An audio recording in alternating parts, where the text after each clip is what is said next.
How y'all doing? I'm Paul Ryan, your host of the Across the Cowboys podcast. If you're new to the show, thank you for joining us. And to our regular listeners, welcome back. With me, as always, is my co-host, the greatest co-host in the world, Mike the Pig Crum. Mike, how are you? Doing good, man. I feel rushed, but I made it. Yes. Yes, sir. Yes, sir. Yeah, you saw what it sounds like to be a good movie tonight, man. That's why you were in the rush, I assume. Most people won't love the movie because it's just a straight up action movie, not based in reality or with any type of realism at all. Like there's nothing about the movie that's realistic, but it's a whole hell of a lot of fun to watch Jason Statham beat the shit out of and kill a bunch of people. And so I'm easy to entertain. Like it takes a lot for me to be like, this is really stupid. And, I was sitting through it going, oh yeah, this is, no way in any realistic form, but God, it's fun. And they have a bunch of deaths that are like, that was cool. So it's worth seeing. If you want to see an action movie, go see it. It's fun. Man, nothing wrong with turning off the brain and watching movies like that every now and again, my friend. It is, and you have to go in knowing that. You're not going and seeing, even movies like Equalizer are more smart. Like this is not like that. This is like a level below that. But the action's great. It's fun. Movies like this start at a 7, and it's like, oh yeah, this is fun to watch. And then you go from there, and the better ones go up to 8s, 9s, and everything. This would probably be 7.5 to 8. Worth going and seeing. Buy some popcorn, buy a soda, enjoy it. I got you. Well, Mike, sir, where can we find you on X, aka Twitter? At CD Piglet, guys. Nice and easy. Of course, no episode is complete without the best account manager in the world and the president of the Jake Ferguson fan club, Mr. Brenden Fergy Smith. Brenden, how are you? I'm doing great, but a little cold, honestly. It's getting a little chilly down here in Texas. Yes, sir. Brenden, where can we find you on X, aka Twitter? At Brenden_Smith26. I am Paul Ryan. You can find me on X, aka Twitter, at Paul_Ryan15. Well, here we are with our first ever sneak peek playoff game episode. I know we're all excited for playoff football, especially the Cowboys wildcard matchup versus the Green Bay Packers. The Cowboys and Packers have quite the history, dating all the way back to 1960. And in 8 playoff matches, the Packers and Cowboys are tied with 4 wins apiece. Things are looking a little different with both teams, especially the Packers, who will be playing their first playoff game without Hall of Fame quarterback Aaron Rodgers for the first time since 2009. The Packers look to have found their new franchise quarterback in Jordan Love, and after going 7-3 in their last 10 games of the season, Mike, I got to ask you, what scares you most about this Green Bay matchup?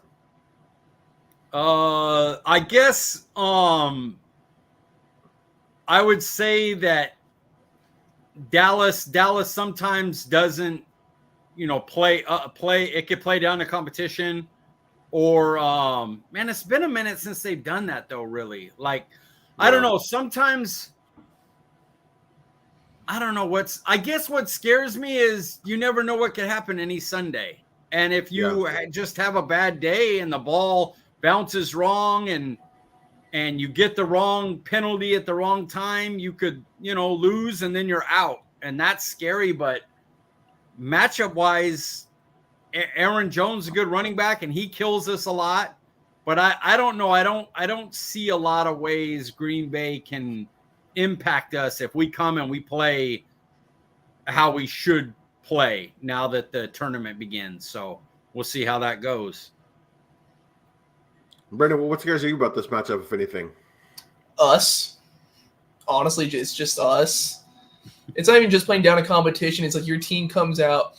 We're gonna they haven't been in the playoffs like with this team. None of the players have. Let's just go out there dominant. What do you mean we're down by 10?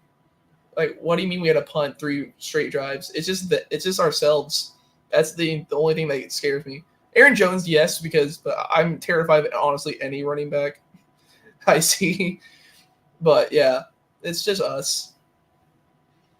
What scares me about this matchup is the Green Bay doesn't know any better, and they have nothing to lose. I mean, they have nothing to prove. They're just they looked good at the end of the season. Jordan Love, he's having a great first year as a starter. Like, they can just go into this, of course, wanting to win, but they're just getting experience. And teams with nothing to lose and teams that don't know any better, man, those are kind of the scariest teams.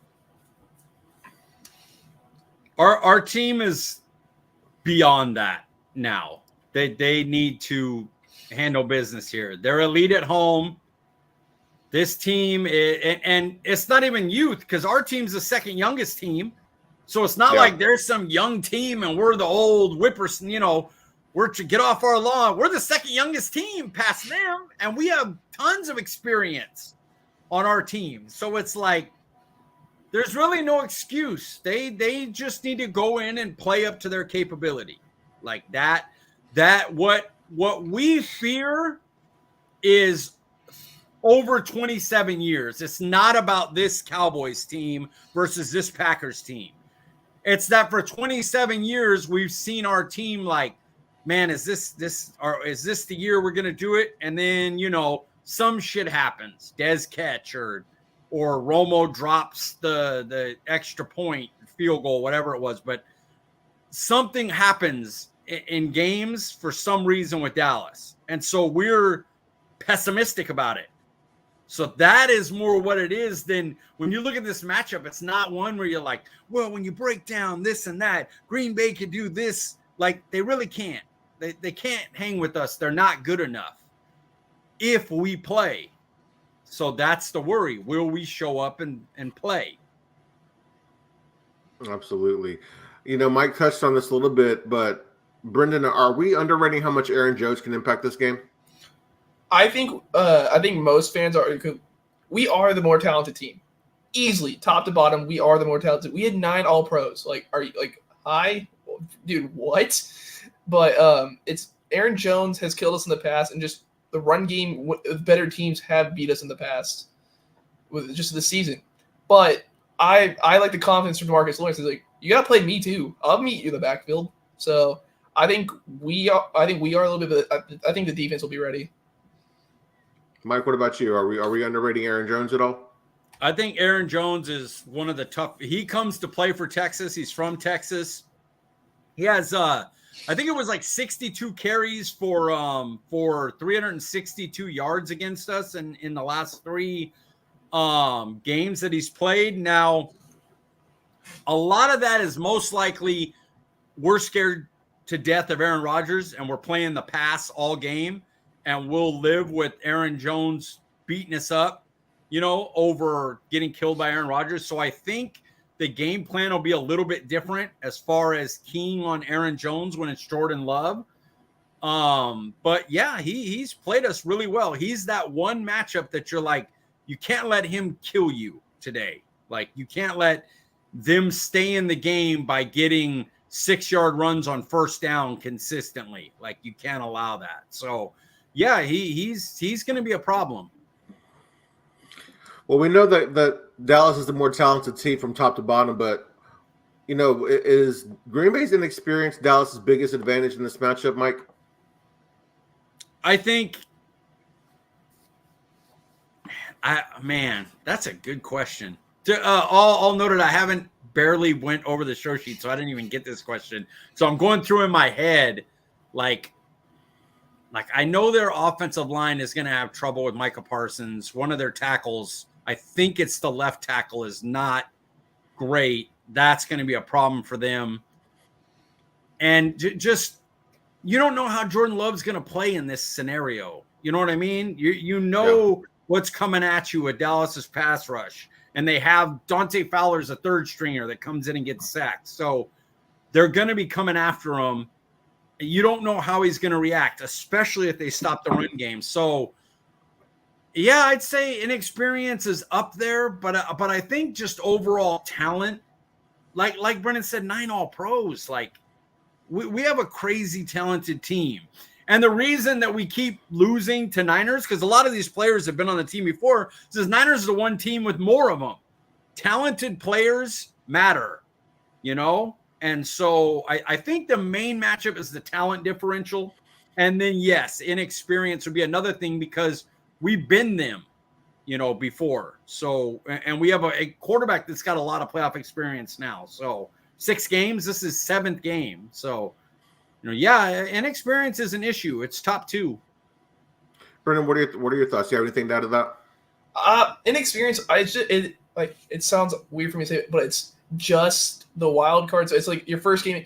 I think playoff comments or just being scared in general would go towards the divisional and conference championship because they're like, oh, dude, we're so close to it. Wild card, you're like, dude, I got at least 2 more games to make it to the Super Bowl. So you got to start thinking ahead of that.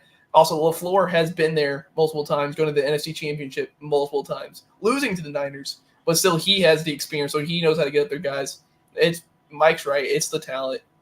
It's got to be. Like, their experience, yeah, but it's the wild card. They're going to come in here. They're going to try to blow the doors off us, but I don't think that's going to happen. Yeah, I can agree with that. One area where they're not lacking talent for the Green Bay Packers is the wide receiver room, and with guys like Jaden Reed, Christian Watson, Dontavian Wicks, and Romeo Doubs. You look at those guys, Brendan. Does Green Bay have a perfect wide receiver room in terms of talent and skill set? Skill set, yes, but of course, like most of them are in year 2 or year 3 as wide receiver. So I would say not yet, but skill set wise, they do. Christian Watson can be number 1. He scored 3 touchdowns against us last year. So I'm not going to try to act like he's just a nobody. No, he burned us for 3 TDs. That was his breakout game. He's super fast, 6'4". Jaden Reed's been one of the best rookie wide receivers in the league. Probably, honestly, Love's favorite receiver. Dobbs is iffy, but Dontavian Wicks is a nasty 3rd, 4th receiver. So they have a nice little building blocks of one, yeah. What about you, Mike? What do you think about that wide receiver room? I like their wide receiver room. I think a lot of it was a product of their schedule this year. You go over their schedule, Dallas might have went 15-1. Their schedule is pretty weak. They're probably not a typical playoff team, which makes this year about them getting experience. Hey, here's what it's like to play in one of these games. We're probably a year early with Jordan Love being in his rookie season, playing and everything. And so I like their wide receiver room, but I don't think it's what it will be in a few years. I think it's a little bit if they played our schedule this year, they don't make the playoffs. They're probably not a 500 team, So it a lot of it has to do with who they were able to play, So yeah, they're good. They're good and they're young, but they got a ways to go. There's not a Lamb or a Cooks yet in that unit. They gotta prove it over a couple more years. Yeah, that's some good points. I haven't taken a deep dive in their schedule, but I'll take your word for it there. Somebody who elevated that wide receiver room, along with probably a soft schedule, was Jordan Love. Where does Jordan Love rank among the quarterbacks in the playoffs for you, Mike? Oh, damn. I wish I had this before. Okay, Jordan Love. Let's see. Brendan, you go first so I can go through it in my head. Is that cool? Yeah. The thing is, with Jordan Love, I didn't like it's so hard to tell. Like, I tried ranking him, but like you just Mike was talking about, their schedule was weak. They ended well, but they didn't play against crazy competition. They beat the Bears. Good job. They destroyed the Vikings. Oh no, Nick Mullins! You beat Nick Mullins by multiple touchdowns. Oh great! It's so hard to tell because we've seen players pop off in the playoffs like they haven't before, like Eli Manning, Joe Flacco. Which I want to talk about Joe Flacco later. That'll be a little fun conversation. But he's just an unknown. I couldn't rank him even if I tried.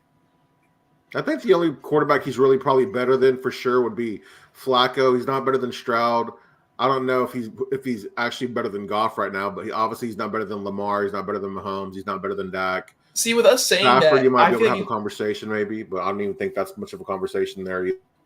See, with us saying that, he can come out with swagger. He could just destroy. We don't know what a playoff level will be. That's kind of like with Stroud. It's like whenever you rank quarterbacks, but then you see rookies, and you just kind of put them just in their own rookie tier because who knew Stroud was going to play like this? But Stroud might elevate, or he might just succumb to the pressure of being in the playoffs, and he might just play soft. I think he's better than Pickett.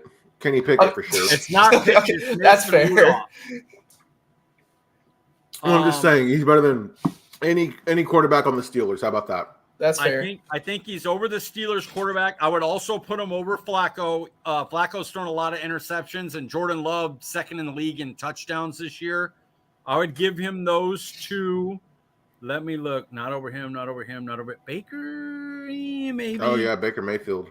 And Baker would be the other questionable one. So he's clearly over the Steelers guy. I would put him over Flacco because they both played. Flacco's been on a roll, but so is Jordan Love. He's 18 touchdowns, 1 interception in his last 8 games. Product of the teams he's playing, absolutely. But 18-1 still. I mean, that's incredible. So I'm not going to put him over Hurts. Hurts is playing bad, but the dude was an all-pro last year. I'm not putting him over Stafford. I could put him over there. I'm not putting him over Goff. He's playing better than Goff, but he isn't better, career-wise than Goff. Yeah, I would say Flacco, Mason Rudolph, and Baker Mayfield. I would put him ahead of those right now. But somebody, I don't know, is there a conversation to be had between him and Brock Purdy?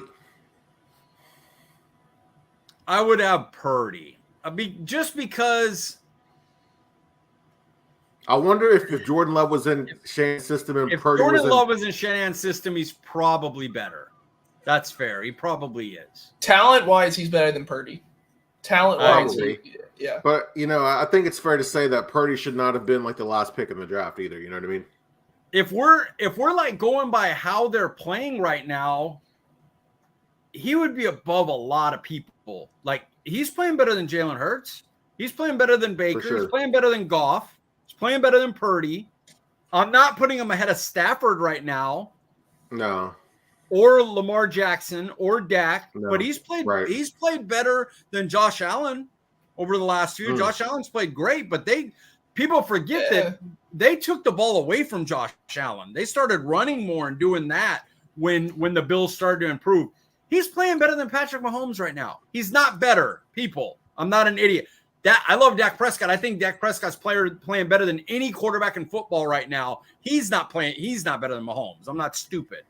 But like CJ Stroud and Jordan Love for young first year actually playing guys, they're kicking some ass this year. Yeah.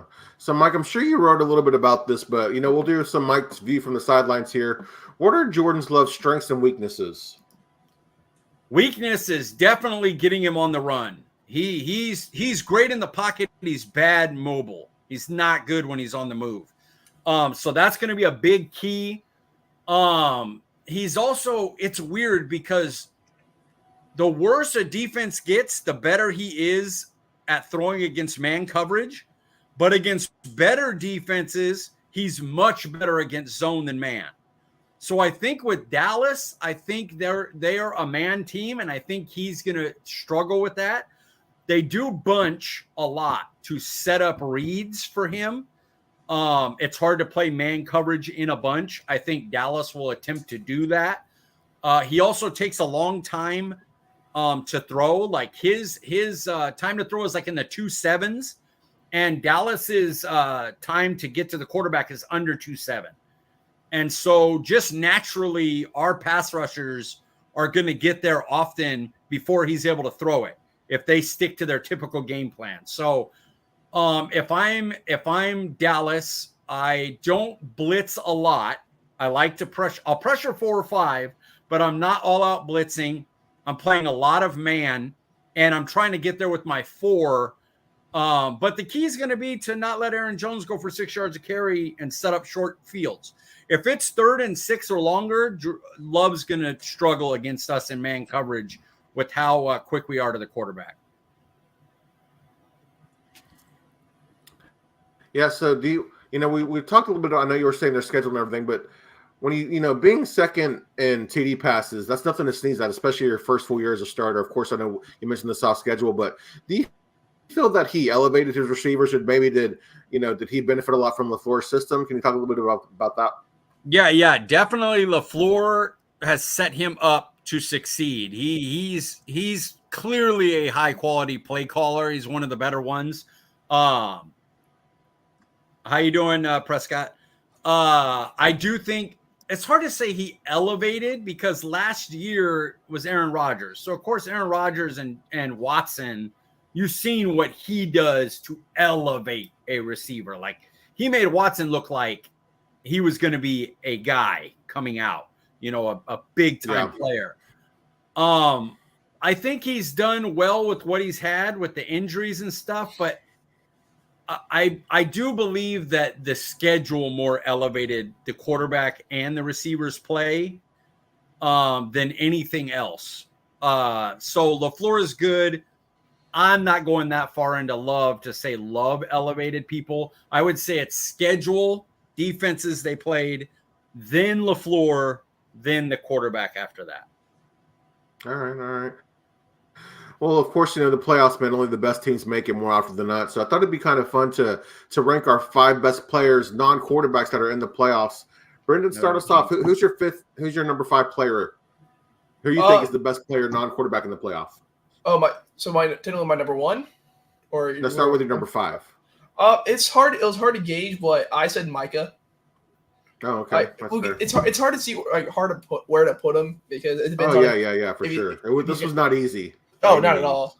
But Micah's a freak, and I think that since he didn't get first team All Pro, he won't say he cares. Like he'll say he cares about the players. Like he'll act like. I think we're gonna see a murder. I think it's going to be. I think it's going to be brutal because you pissed him off during the playoffs. Really, at home, it's me cold outside. Total disrespect, man. Oh, it's me like 20. It's me like 32 degrees outside, but 72 inside. He's gonna be chilling, and I think we're gonna see a murder. All right, it's because I know Mikey didn't get to really do a lot of prep on the show sheet tonight, so I'll go with I'll go before you so you can do a little bit more prep time. My number 5 guy, I know he's not playing this week, but TJ Watt, man. I mean, the dude is just absolutely incredible. I mean, year in and year out, 15 sacks minimum. The guy's just a baller. We could have had him, but we know that song and dance, man. We don't need to talk about that anymore. But yeah, TJ Watt, man, he kind of goes overlooked just because how good he is. He needs to have like 19 sacks to kind of get on the radar again because of how Pittsburgh's playing. But TJ Watt would be my number 5. Mike, how about you? He was my 7th, so he's a beast. Let me rank him in my head real quick. I just couldn't put him because he's hurt. That's the only reason. I thought, of course, TJ Watt's a phenomenal. It was hard for me to put him there, but I was like, man, he's so good. Like I feel wrong not putting him there. That is brutal. And, I wish I knew your 5 because I'm sitting there going, how the hell do we leave? Okay, I'm not leaving him off. Non-quarterback. Okay. Hey, just go Stephen A. Smith. The list is fluid, man. It's fluid. It's fluid. I am gonna go Myles Garrett at 5. I think he's a better player than TJ Watt. Personally, TJ Watt's close. He might be better than Micah. He's so good. That's the 2 for me. Dude. The 2 top are Micah and Myles Garrett. But because I'm a Cowboys fan, this is a Cowboys podcast, I'm going to go Myles Garrett at 5, which kind of gives you an idea of who I'm going with at 4. Micah. I'll just do my 4 now. Micah's 4th. Yeah. Brenden, how about you? This is a one I honestly it kind of weird that popped in my head, but I said Trent Williams for 4. That's a good one. I know it's offensive line. Solid. He's so dominant. He's so dominant, man. Him in the Shanahan system, it's just him able to block. Dude, Purdy wouldn't be half the quarterback he was if Trent Williams wasn't blocking his blind side for him. It's just a nasty way offensive line. I didn't even think of offensive line in my head. That's a good one. No, Trent Williams is the only player that I love Dallas offensive line. Zach, Tyler, Tyron. It's Trent Williams, dude. He's just a monster. Yeah, Trent Williams is the best of that group, 100%. All right, number 4 on my list, like you, Mike, I had to put Micah Parsons, man. I mean, led the league in pressures, had this best career year in sacks. I mean, the fact that he's not a first-team All-Pro is absolutely ridiculous. But, yeah, Micah Parsons pretty easily there. I kind of felt like I had him a little too low, even at 4. I feel like we're going to have the same top 3, and it weirds me. Can I just ask, because it was I left him off because he didn't get 1,000 this year, but it's because they put 6 guys on him. Did everybody leave Travis Kelce off the top 5? I did, yeah. Wow, that's crazy. Because I did too. Because I was like, well, he didn't have a good year, bro. It's a Taylor Swift curse. The only reason he didn't have a good year though is because every defense never played after week 5. Every defense just said we're going to put minimum 2 people on him, always, constantly. He had a draw problem too. He did. Yeah, he dropped just a few nuts. balls He's this year. so good. Man, the Taylor Swift jinx, man. If you want to call it that, yeah, for sure.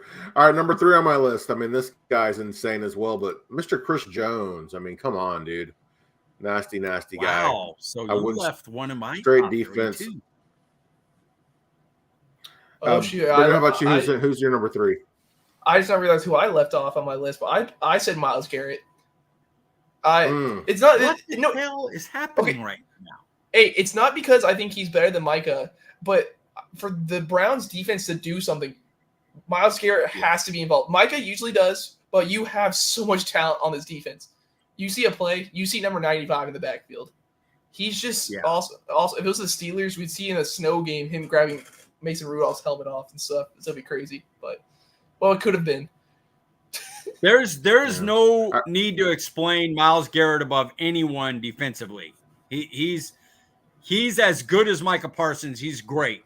You that's a coin flip. Yeah. So you don't have to.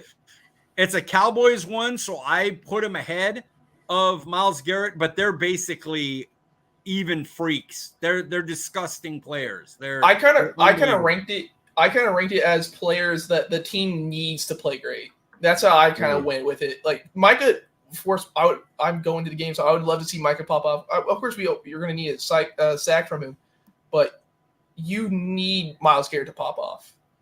Joe Flacco could pop off, but he also threw 4 interceptions, so we have no idea what's going to happen. For sure. Mike, who's your number 3? My number 3 would be CeeDee Lamb. The best. Yeah. He's probably the best wide receiver in football, except for the fact that Tyreek Hill has that thing, like there's that special, like Jordan for his era was such a freaky person that he dominated because nobody else could do that stuff. Like if he started now, there'd be more people that could guard him and do different stuff because people have that athleticism. But he was so far ahead of his time in the 90s that he just looked different than everybody else. And that's how Tyreek is. But I think wide receiver, like doing stuff a wide receiver needs to do, CeeDee Lamb's probably the best in football. Inside, outside, route running, yak, all that. It's just one's a cheat code. Tyreek Hill's a cheat code. So I have Lamb at 3, and my number 2 is Tyreek Hill, who's a cheat code. So I think 1 being the best wide receiver in football, 1 being in a land all his own that is like being one of the best players in football. Yeah, he's one of CeeDee Lamb is a guy you go, he's the best wide receiver in football right now. And then you compare him to other ones. Tyreek Hill is one of those guys, is he like the greatest wide receiver ever? Because he's like Randy Moss freaky, like Megatron freaky. So yeah, he's insane. So he's my 2. Brenden, how about you? Who's your number 2? Mine is CeeDee Lamb. I had to go broke all these records for Dallas, but it's not even just that my Cowboy. He is the passing game. Brandon Cooks has done great. Of course, I'm the conductor of the Jake Ferguson hype train and all. He is the passing game. Oh, shoot. What are we going to do? Is 3rd and 5. Okay, slant. Got it. Bet. Okay, double reverse. Okay, we're going to hand it off to him. He is the offense. Dak is phenomenal, but it's the duo is what makes the offense. So it's CeeDee Lamb for 2. Love those picks, man. Number 2, is he the best player in football? Is he better than Randy Moss? Is he better than Megatron? Number 2, Tyreek Hill. I mean, I hated picking him over CeeDee Lamb, but he's just so nasty, dude. Like, the things he can do are ridiculous. And you mentioned, what would Miami look like without him? I have no idea. I mean, Jalen Waddle's good, of course. Raheem Mostert's good. Devon A-Chain is good. But without Tyreek Hill, I mean, they're not even in the playoffs. He's the most important person to that offense, and he's the only wide receiver, maybe Justin Jefferson, where you could say that. Yeah. Yep. Absolutely. Number 1 on my list, man. I mean, I don't know. This guy might not have made y'all's top 5, but he himself is another cheat code. Christian McCaffrey. I mean, come on, man. What he does on the field, what he does in that 49ers offense, another cheat code, man. And he has that nasty streak where it's like 17 games with a touchdown and 100 yards. I mean, just absolutely ridiculous. One of the best running backs all time is kind of the record he's going for right now. He's just crazy. Who's he's my number one too. He's my number one as well. Yeah, how can he not be? If the MVP is not a quarterback award, Christian McCaffrey wins the MVP. It's why I never had Purdy really in it, because how can you be the MVP of the league if the MVP in your team is your running back that you hand it and throw it to the most? Like, don't start. Agreed, man. Hey, all right, so we'll stick with the playoff talk here, and man, I don't know. I don't like to be a hater, but the fact that the Steelers somehow snuck into the playoffs, man, is annoying. Just because they're not a very good team right now with their quarterback play, and I love Mike Tomlin. He deserves everything with his coaching resume, but you look at the Steelers; they're not a very good team. Other than the Steelers, who is the worst team in the playoffs, Brenden? I would say Tampa. They don't deserve to have their 3-time NFC South champions or whatever. Yeah. That's a good one, but it's got to be Tampa. Their offensive weapons are great, but it's Baker Mayfield. I still see them beating Philly, but I think that's just because Philly's hurt. That's not because they're bad. But Tampa sucks. Tampa's awful. That's fair, man. I don't know. I think they have a good, not great defense. And then you mentioned their weapons, man. Their weapons and their OC, they're all they're kind of clicking at the right time. They barely made that last 5 games. I know, but they barely made 3 teams from their division could have won. And oh wow, that's really competitive. No, they all 8 wins. Oh, my bad. The NFC South itself is not good at all. I'm just saying. I think Tampa Bay is probably a little bit better than what we might think and what give them credit for. Not that they're saying they're very good, but better than what we think. No, what about you? I wouldn't be surprised if Eagles beat them, and Eagles are probably the worst playing team in the playoffs right now. You're not gonna fit. Look at this. Look at my. Do you see this one trying to get in there? It's all right. Well, okay, he made it. He just showed you wrong. You got all 3 of them there, huh? We're just waiting for Daddy to give him some love, huh? The one I'm trying to get, I'm like, can I do my thing? He's like, head right here. I'm like, brat, dude. Worst, I'd probably say the Texans. Love their quarterback. Love their love their coach. But yeah, talent wise, they're way ahead of schedule right now. That's fair, miles ahead. When you go into top tight ends, you don't think Dalton Schultz. When you go into top running backs, you don't think I think Pierce is still there. Is that still Devin Singletary? Singletary. Nico Collins, who I love, fantasy community probably loves him, but he isn't. You don't think of him in your top 10 guys. Some teams you put 2 people over Nico Collins. Their defense isn't made up of many household names, and I think Cleveland has a more talented defense, so I would put them ahead because they have a few more star players there with Koamora and Myles Garrett in them. And then you look at Tampa Bay. Baker's been playing pretty well. They still have Godwin and Evans. White has been a decent running back. And then they have guys like Vita Vea and not White at linebacker, but the other one whose name I'm blanking on right now. And they have Levante David.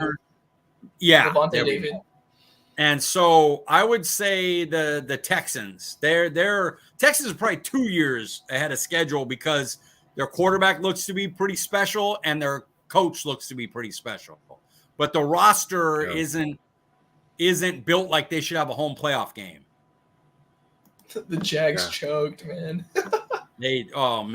Bad. So, this might be a little bit of a knee-jerk reaction, but this is simply because of their 2 best players being injured right now. I have to go with Philly, man. Their coaching staff is awful. Their secondary's bad. Their linebacker room is bad.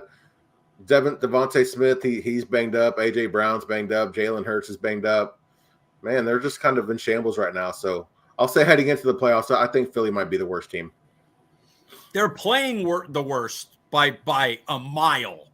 They're playing worse than anyone else in the playoffs. But man, they're talented. Like, it would not shock me at all if they went in and beat Tampa at Tampa, just playing behind that I wouldn't be offensive surprised line. either. Hand the ball off, play behind that offensive line. Hurts can't turn the ball over though.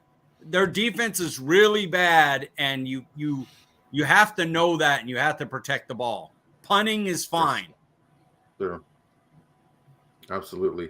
All right, Brenden, we know that the Niners are kind of the Cowboys' poison in the playoffs, man. Other than the Niners, which playoff team do you not want to see?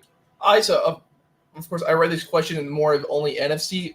The only team that I guess gives me a little bit of fear is the Rams, because they're running the ball well. Their 2 star receivers are just phenomenal. McVay's a hell of a coach, and their defense is getting turnovers when need be. But it's got to be the Rams. Kerryon Williams might be the second best running back this year, and that's crazy. He was a 5th round pick last year doing that, so it's the Rams. They bounced back pretty well. What about in the AFC? Is there a team over there that scares you? Oh, it's just Baltimore. That's it. Bills.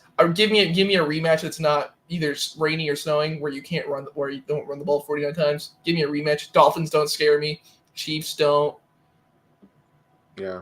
Our guy Prescott has a question here. Who do you guys think would win a game between Philadelphia and Jacksonville right now? I think Trevor Lawrence would probably throw for 490 yards against. He's hurt. He's hurt though. He was playing hurt to try to get them back in the playoff race. Who's their backup? CJ Beathard.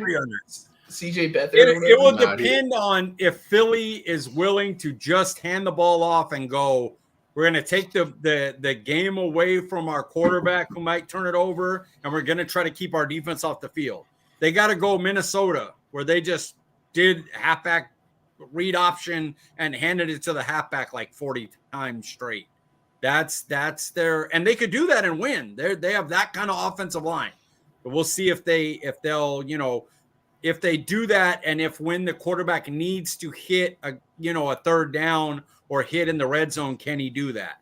And if so, my answer to that question might be Philly. Like, if Philly were to say everything goes chalk, like people think, and Philly beats Tampa, Detroit beats Rams, then Philly goes into San Francisco and wins, and now they're coming to your house for NFC Championship. If they got good enough to go into San Francisco and beat them, that would worry me, because the team is very talented. The team has as much talent as basically you and the 49ers. They just are not playing well defensively, and the quarterback seems to have regressed a little. And so that's their issue. If that seems to clean up at all and they end up seeing you in the NFC Championship, I'd pick us to win at home. We should beat them, but that would worry me. Yeah. So other than San Francisco, Mike, who do you not want to see in the playoffs? Philly. Because if we see them, it's more than likely in the NFC Championship. And if they were on good enough terms to go in and beat the Niners off a bye week, that would be like, oh, okay, that talented team has found something clicked for them. And they got 2 good wide receivers. If they both get healthy, their offensive line is absolutely elite. Their quarterback was an all-pro. He can run, so he's a pain in the butt to try to pressure. And maybe their defensive pass rush found its legs, I don't want to play a team that talented. I also don't want them, I just want Tampa to knock them out so they're gone. So I don't have to hear about them or deal with them anymore. Just get them out of there and let your failed season, your fall apart season, end as it should. Yeah, my answer would, of course, Philly, that's a good answer. Rams is a good answer too, but not that I'm scared of this team, but I wouldn't like the matchup against Tampa Bay just because of their receivers and their running back and their defense, that kind of just solid all around. But, anything can happen in a game like that. That would be a weird matchup for me. Tampa, that's who I want in the next round, because that means that the Rams beat Detroit and they're going on to San Francisco, and maybe, just maybe, that would be a scary matchup. Rams are much scarier for sure, but Tampa would just be a weird matchup that I like. Baker can be either really bad or really good, and with Mike Evans and Godwin and Trey Palmer and Rachaad White, it's like, oh man, we'd have our hands full. Who's your sleeper team in the playoffs? Go ahead, Mike. I'm sorry. No. I was just going to actually, we can wait because it leads right into that. Go ahead. Ask that question. It's perfect. Which playoff team is your sleeper team? Rams. And that's what I was about to ask. Like, if Rams beat the 3rd overall team, Detroit, they're wounded, but still they're at home. They're going to be pumped up, everything. I think the Rams are like 7-1 since their bye week. Like, their one loss was since our game, I think. Their one loss was Ravens in overtime. Baltimore, yeah.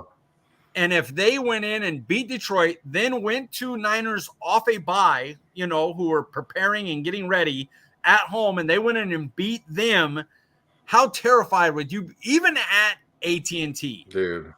That would be one where I'm like, oh God, this is gonna be a war here. They're ready. They have a playoff quarterback, a championship quarterbacking coach. That coach knows how to beat us, has done it plenty of times, has beaten us in the playoffs before, and they have a lot of talent at wide receiver. Now, I don't think their defense could do anything against us, but they could definitely outscore us. So that would be another terrifying one. Yeah, McVay versus McCarthy, that would be like the matchup that would be the difference maker for sure. Brenden, what about you? Who's your sleeper team? By the way, Chiefs. Sorry. Oh, yeah. Chiefs would be the sleeper on the other end because everybody kind of thinks they're out.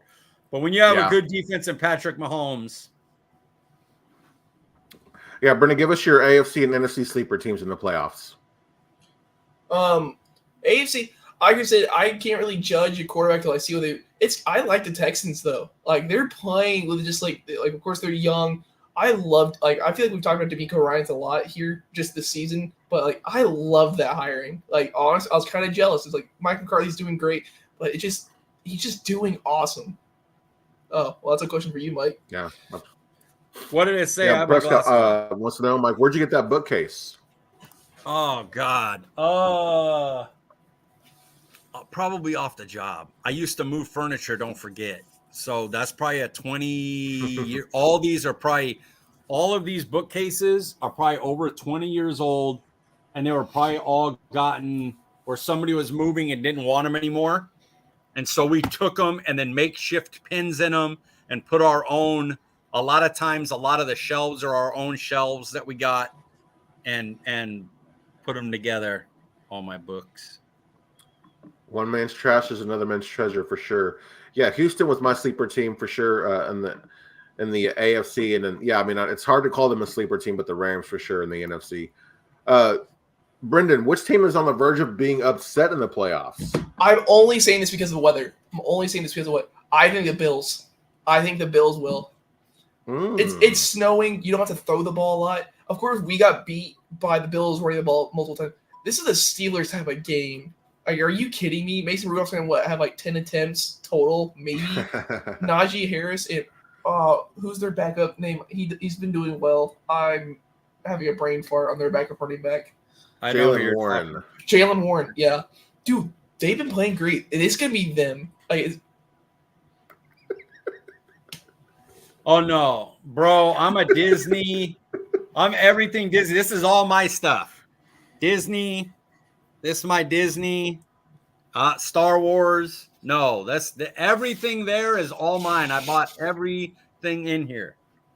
Even the Harry Potter book. I got to meet Prescott, man. I got to.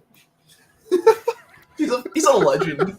Like, my God. He's like the fourth member of the podcast, really. That's what it feels like, honestly. Yeah, he really is. He really, really is. Mike, which team do you think is on the verge of an upset? You got to go Detroit. They just lost Laporta, which is probably their best he might play matchup weapon. And they're playing Rams, who haven't lost. The only loss was to friggin' Baltimore, the best team in the league right now. And it took a non-block in the back call on a punt return for them to get that win. So, yeah, I would say Rams as the 7 or as the 6 facing the 3 seed Lions would be my upset call. Yeah. For me, I'm going to go with, I think the Browns are on the verge of an upset. You mentioned Joe Flacco with his turnover problems, and the Texans are, I believe, the second team, have the second most turnovers in the NFL. So that'll be an interesting matchup, especially with the way CJ Stroud is playing, and it seems like that, man. When they get into the playoffs, they tend to win at least one game, but just by sneaking in there. So I think it's Cleveland. Good call. I like that. I think Cleveland's a 2-point favorite at Houston. Excuse me. Yeah. Kind of, I guess, when they're their home team, it's hard to call them hard to call that game an upset, but just based on how the season's gone and everything. Other than the Cowboys game, which playoff game are you most excited to watch, Brenden? It's not really excited. It's more just intrigued. It's Philly versus Tampa. I want to see what type of team shows up. Are they going to play like they have been? Then, Tampa's going to murder them, and it's going to be like, oh, well, okay, cool. Let's talk to you draft time. But yeah, it's got to be them. I want to see who's showing up. Tampa could show out, and they're go pop off. Baker Mayfield destroyed the Packers. So I could see that happening, but I just need to see who shows up. It's insane that they're already talking about possibly firing Nick Sirianni. I mean, he's had a bad year. They went to the Super Bowl last year. Why would you fire the guy after one bad year? It's absolutely ridiculous, man. Mike, what about you? What playoff game are you most excited to watch other than the Cowboys? Probably Rams Lions. Because I know like that Coach Campbell is going to have that team roaring to go, and they haven't had a playoff game in so long, and it's at home, and that crowd is going to be on fire. And so it's like the enthusiasm and pump up of the home team versus the championship coach and pedigree and everything of the underdog Rams. And it really feels like old school after the Rockets won the NBA finals. And then the next year they kind of came in as the 6th seed, and they were like, don't forget a heart of a champion. They went through the playoffs and won it all again. And I feel like, not that the Rams are going to win it all, but they're that type of team. Like, what Stafford could do. What McVay can do. What Kupp could do. What Aaron Donald can do. But now you're matching up with this team that's like, they could run through a brick wall. Legitimately. They're going to be ready to run through a brick wall. So, and I don't know if either defense could stop either offense. So it's going to be like, can Aiden Hutchinson get a strip sack that gets them a turnover and either costs them points or gets them points? Will Aaron Donald make a play like that? It's that game pumps me up for that. I'm excited to watch that game. Yeah, you got to love the Sunday schedule, man, with Cowboys and then Lions and Rams. That's a good day of football right there. It really is. We have guests here. I'll block him. is that Papa Crum? He's hideously ugly. No, that is not. That's just one of the people that rents rooms here. Okay, Papa Crum looks. If Papa Crum was out there, he looks just like this, only like gray. I got you. Like you, Mike, I'm definitely excited for the Detroit and the Rams, man. That just, it's going to be indoors, so you don't have to worry about bad weather. Two teams, of course, the storylines with Goff going back, or Goff facing McVay and Stafford going back to Detroit. It's a beautiful game for sure. Which player are you most excited to watch, Mike? Ooh, not Cowboys, right? I mean, if you want to say Cowboys, you can, of course. Ooh, I'll think of a non-Cowboy. I don't like Tyreek in that weather, so no. CJ Stroud. Stroud against that Cleveland defense. He's the only other quarterback other than Dak that tore up the Jets. Like, he's balled out this year. So, everybody, Cleveland's defense, this and that. They got a guy here. Let's see what he could do as a rookie in his first playoff game. Like, nobody would be shocked if he went 320, 3 touchdowns and a pick. Like, nobody would be shocked. That's the type of year that guy's had. It's crazy.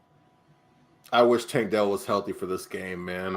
Brutal. Me too. He shouldn't have been on that play. That halfback dive with that little guy coming to push. That's stupid. Yeah. Definitely stupid personnel-wise for sure. Brenda, how about you? Who are you most excited to watch player-wise? I knew y'all were going to do some super cool players, so I kind of wanted to change it up. I said Mr. Joe Cool Flacco. Hey, that's a good one, man. Right? No, because like his reunion tour, dude. Well, I think it might be like. Of course, I want Dallas to win it all, but if I don't want Deshaun Watson getting a ring. But if I see Joe Flacco bring the Browns to the Super Bowl, that everything's gonna go wild. He was Super Bowl MVP last time. He was, of course, and all, but like he was good in the playoffs. It might be like an Eli Manning type situation. You did fine in the regular season. Who the hell are you in the postseason? He starts popping off. He's gonna throw 400 yards, 3 touchdowns, probably 2 interceptions. And those interceptions are going to be ugly, super ugly, but it's going to be really fun to watch. The group of wide receivers he has right now is easily the best he's ever had in his career, and that's sad to say. Yeah, agreed. And Joku has saved me. It's legit saved me in the postseason of fantasy. So, yeah, I'm happy he found him. Yeah. Crazy what the Browns passing game turned into with Joe Flacco. My player I'm most excited to watch, like Mike, it's CJ Stroud, man. That's going to be a fun game to watch. I really do think he's gonna win his first ever playoff game, and it's going to be fun to see. CJ Stroud is an exciting player, man. You know, the league is in good hands with these young quarterbacks. All right, let's talk about let's do some playoff predictions here. We're sticking with the wild card weekend, of course. Let's start off with Houston versus Cleveland. Brenden, who wins this game? Houston, Mike. Houston. Yeah, same here. I'm going with Houston as well. All right, Mike, Kansas City versus Miami, and what looks to be an ugly, snowy game. The weather that football is meant to be played in. Who do you got? Kansas City. Domes. All domes, but somehow on grass. That's the combo Brenden, we how need. about you? Kansas City. I got to go Miami. Their running game. No, it's only because of the 2 running backs. If they only had Mostert and Jeff Wilson, I would say they have him and Devon Achane. No one should be throwing the ball. Imagine trying to catch the football in negative 30-degree weather coming at you like 40, 50 miles per hour. Your fingers are gone. Like, they're gone. I don't care about Tyreek Hill going deep 70 yards. No one's going to be able to see him. So I think Miami. I kept typing Miami. Like, I would type Miami. Like, no, man, it has to be Kansas City this bad weather game. Then I'm like, man, my gut keeps saying Miami. So I start to type Kansas City. I delete it. I'd go with Miami. I'm like, man, this doesn't feel right. But, yeah, my gut says Miami, so I'm going with Miami. I don't like the call at all, but for some reason, I have to go. I have to agree with you, Brent. I think it's going to be Miami as well. What about Buffalo, Pittsburgh? If they had one of their edge rushers, if they didn't lose both guys, I would have probably picked Miami. But, man, I just don't know who's gonna get to Mahomes. Christian Wilkins. Wilkins good. He's good. We'll see. If possible. I guess you kind of said it earlier, but out of Buffalo and Pittsburgh, it sounds like you got Pittsburgh winning this game, right, Brenden? Upset of the weekend, baby. No 7 seed is won, I think. So I want to see chaos. Mike? I think Allen throws 1 interception, but it's not enough. And Buffalo wins. TJ Watt, man. Like, that's a big person for that. That's a big defense. loss for sure. I don't know how they overcome that. If they had TJ Watt, I might pick Allen to go 3 turnovers and Steelers upset. But without Watt, I just don't believe in Steelers. Buffalo's defense has been playing a little bit better lately, and with Mason Rudolph at the helm, did I have to go Buffalo? I mean, he's just so bad. You can't trust him in a playoff game. Like I said, if it continues to be bad weather, though, that's why I'm saying Pittsburgh because of Najee Harris. Hey, I hope you're right, man. That'd be great. You. But even if Mason Rudolph only threw 10 attempts, I wouldn't be surprised if 2 of those were interceptions. That's fair. That's fair. Allen too, though. Hey, for sure, especially lately. All right, Mike. Detroit and Los Angeles, man. I guess you touched on this earlier. You thought it was going to be the Rams. No, I don't like them losing Laporta, but I just think that the team's going to be. I think that Detroit's going to be too pumped up for that game. That's going to be their like everything game. We finally got this in the playoffs, like so pumped up, and I think they're going to win it. And then they're going to come to Dallas where they talked about how they should have beat us, would have beat us, should have done this and that, and that's going to pump up Dallas, and then we're going to come up and whoop their ass. So I would like to see Rams Niners, but I have a feeling Detroit's going to come up for their coach and everything. This is going to be their big first step, to a future, to their future. Yeah, Brenden, how about you? Who do you like, Detroit or Rams? I feel like one of my good friends, she's a Rams fan, so I'm gonna have to say Rams just so I don't die. But yeah, but it's their star power too. McVay is terrifying. That man is just scary. Like, we talk about people are geniuses. He's just a mastermind, even with worse talent. Yeah. Yeah, shout out to my guy Terrell, a guy I work with. We've been talking all week. He's a big time Detroit Lions fan, and I kept telling him I think that the Rams are going to win this game, and we've been kind of just busting each other's chops, but every day he's been walking by me and going, Rams, huh? So yeah, I'm sticking with my gut, man. I'm going Rams, but it's going to be a good game. I do think that it's going to be a close game. It's not going to be a blowout by any means, but just McVay and his experience, that's going to be the difference maker in this game. So I'm going with the Rams. Philadelphia versus Tampa Bay. Mike, who you got? Man, they're playing so bad. I don't know how you pick them, but if AJ Brown doesn't play, dude, I mean, it'd really be hard for me to pick Philly, but he hasn't practiced in a couple of days. I can't see him missing this game, though. Brown and Smith's out for sure, I'm pretty sure, and Hurts has he's playing. Huh? He's playing. Devontae Smith's playing. Yeah. I'm going to take the Eagles. They're just too talented. I just don't. Yeah. I know their defense stinks. Their quarterback's kind of having a down year, but go behind that offensive line. Have Hurts make a couple of hits to Brown and Smith when necessary. Throw a few screens. I think Tampa Bay's offense will make enough mistakes against Philly's defense. I'm going to say Philly wins that. I hope they lose. Brenden, how about you? I'm full of chaos. I'm saying Tampa. Well, Agent of Chaos. I think it's Tampa. AJ Brown might not play because apparently there's chaos going on in the locker room. He's deleted his Twitter account. He's out of his Instagram. He's deleted everything Philly related from him.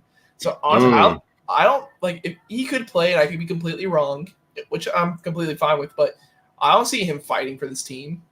I truly don't. Apparently, the week before, a few days before the blowout against the Giants on last Sunday, he called a players only meeting to get the guys to buy into this coaching staff and the system and everything. So he might not believe in him, but at least I don't think he's going to give up on him either, from what it sounds like. Everything in Philly is just a dumpster fire right now, and I'm very happy about it. Man, I hope Tampa just cleans their clock. Oh, it'd be great. Yeah, not too much confidence though. I don't need them coming into Dallas all cocky. As toxic as their fan base is on Twitter, Philly can burn this year, and I'll be totally fine with it. Yeah, man. As bad as Philly is, they're too talented. So I've got Philly winning this one, but I would not be surprised at all if they were to lose. I really wouldn't. Here we are, Dallas versus Green Bay. I think I know where we're all going on this one, but Brenden, are you Agent of Chaos here as well? I would have to burn everything in my room if I chose anything other than Dallas. If I dropped over $100 on a standing room ticket just for me to say Dallas will lose, I'm just gonna be one upset boy. It's gotta be Dallas, easy. Don't Texas Ranger us. That was the World Series, and guess what? They won the World Series, so maybe it'll just be a bad drive, if anything. Let's just go with that. Okay. Yeah, and that was the only game we lost, right? Only game Texas lost, the one Brenden showed up for. I don't want to talk about it. I'll take 1 L and 4 wins and a title any day. So but we don't get that if we lose this game. We're out. If we lose in football, you don't get that. Well, no, that means like you said. So you gotta scale it down because it's not 4 games. So it's like one bad drive. It could be one bad quarter. No, bad drive. See, you're trying to escalate things here. One bad play. How about that? Just one. There bad we play. go. Yep. If we lose, Dak overthrew CeeDee Lamb. Blame Brenden if we lose, everybody. Bet. Yeah, for sure. I'm going Dallas here, man. I like Green Bay. I like what they're doing. I like LaFleur actually, but they're just too inexperienced, man. Dallas has to win this game. There's no excuses if they don't. Give us a score prediction, Mike. Well, I had us winning. I know I picked against him a lot this year until I found out Brenden was. No, I'm just kidding. 33-13 Dallas. Oh, a 20-point win. Okay, how about you, Brenden? I've been going back and forth. I don't know what's up with me, but every time I think of scores, like you ask me, I'm like, Dallas scored like 28. That sounds like right on there. I think it'll be 28-17. They're gonna score. It's a playoff game. Yeah. It's gonna happen. I have a 30-17, so not too far away from you, Brenden. Let's do a little one word here. We're kind of mixing sneak peek in our Monday episodes with the segments. Brenden, give me one word here. Dak and Micah not being named first team All-Pro is blank. I thought of a couple of absurd, outrageous, I love those. Like what? Lamar, you played great. I've never said you were a bad player, but quarterback play. We're not talking about records. We're not talking about quarterback play. Dak's better this year, easy. And also, Micah's been triple teamed. I mean, look, he's had the best pressure rate, one of the best pressure rates in the NFL. Are you joking? They're stupid. Mike, how about you? Give me one word. Expected. It's Dallas. There was 8 dudes that left Micah off the All-Pro team, period. 8? 8 different voters left them off the All-Pro team. How many left Dak off? Actually, Dak got 2 first-place votes, and he was second place quite a lot. I was shocked that he got on there. I put the article out. How do you only get 2 votes for first team? I put the article out making the case. Dak had a better year than really all 3, but I knew Lamar was going to be the top because of how he ended the year. So I never even tried to make that case against Lamar. I knew what was coming there, but I made the case Purdy, Allen, and Dak. Dak was just better. He just was. And so I was glad to see that they made him the All-Pro that he deserved to be. But the only one that I thought was for sure to be a first-team All-Pro was Lamb, because with Jefferson hurt, it was him and Hill were the 2 options. Yeah. The rest of them, I thought Zach could be second. I thought Bland could be second. I thought Aubrey could be second. And they made a lot of them first team. So, I'm actually giving props to the All-Pro voters just for getting them on the All-Pro teams, because they all deserved.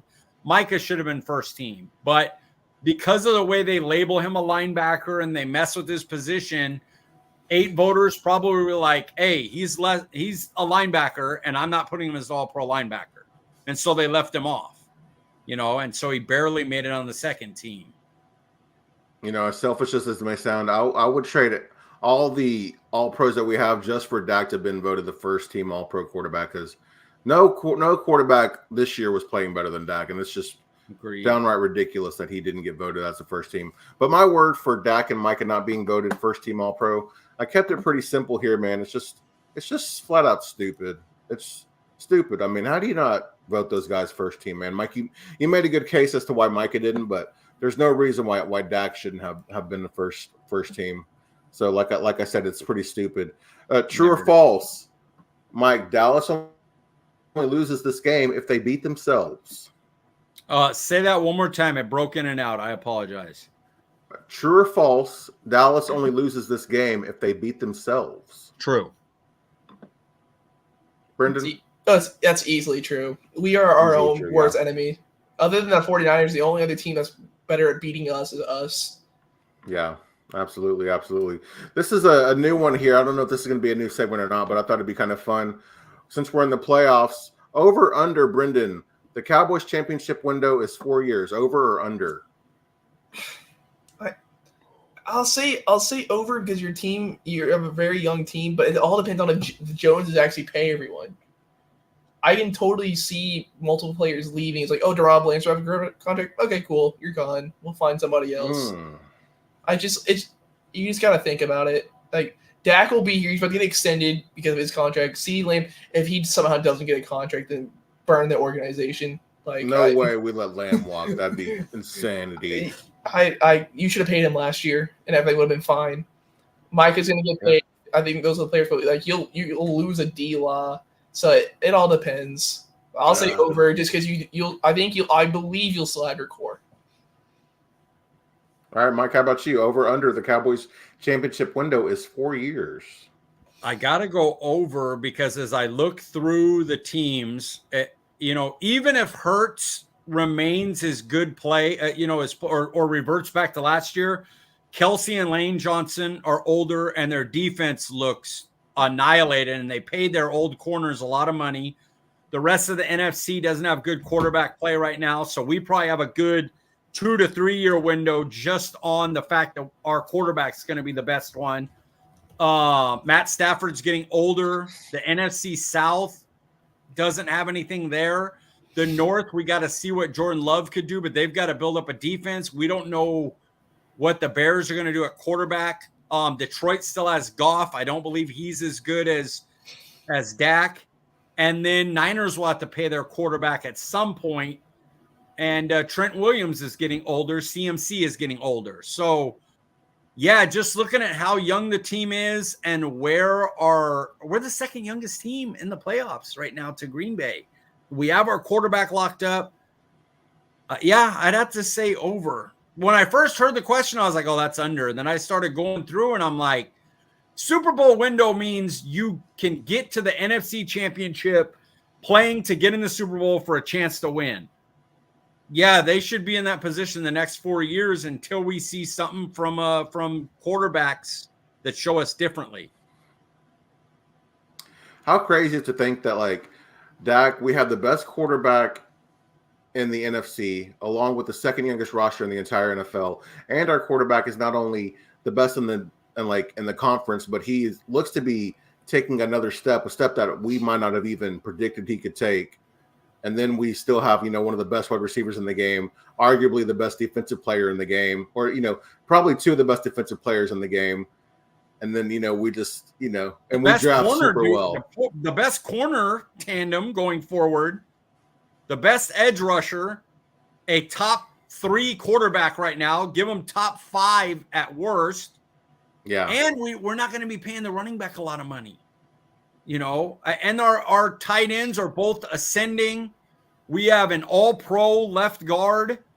Who's like only 22 years old. 22 years old. Man, it's the thing that they need to do is they need to solidify the offensive line for the future. Because let's just say we went on a run and won the Super Bowl. It wouldn't shock people if Zach Martin and Tyron both retired. Like, that's a possibility. Yeah. And so maybe TJ Bass comes in for Zach Martin and you don't miss a beat, but now you have to replace your center. And if you move Tyler Smith to left tackle, you have to replace your left guard. So this next year needs to be a lot about making sure that O-line is set up for the next 5 years, because that'll be the deterring factor. And if we truly are Super Bowl contenders or not, it's how the O-line develops. It's just beautiful to know that we can re-sign all of our core players and we draft well, and we're still already super young. Yes, it's a beautiful thing. Yeah, but to answer the question, over under the Cowboys championship window is 4 years.